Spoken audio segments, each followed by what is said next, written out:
સુરત શહેરના police commissioner સાહેબ શ્રીએ પોલીસ કોર્પોરેશન, ડીજીવીસીએલ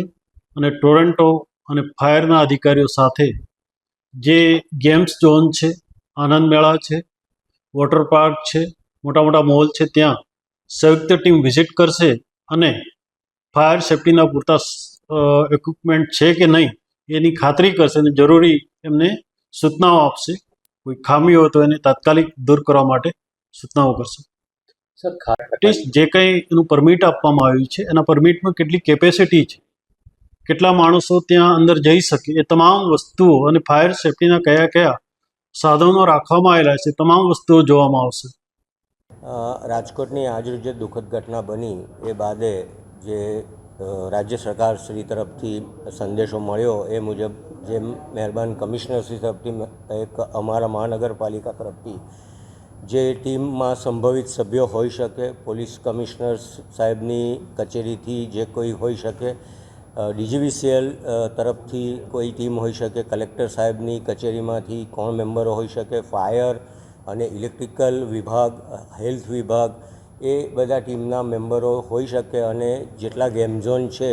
એને અનુરૂપ કઈ સંખ્યામાં આપણે ટીમ બનાવવી પડે એ પ્રકારે મહાનગરપાલિકા એક અગાઉના અનુભવો અને આજે રાજકોટનું જે કંઈ થયું છે એ ઘટનાને ધ્યાનમાં લઈને પુનરાવર્તન ન થાય એ મુજબ એક ટીમનું ગઠન કરી અને તમામ કાર્યરત ગેમ ઝોનની ચકાસણી, એનઓસીની દ્રષ્ટિથી માંડીને બધી ઇલેક્ટ્રિકલને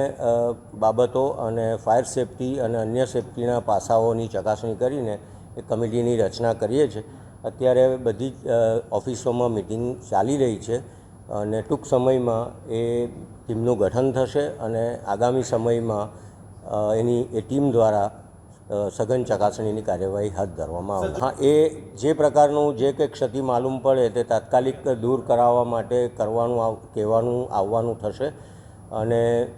એને માટે કડક કાર્યવાહી કરવાની તૈયારી રાખી છે. હા, એ આગળ જેમ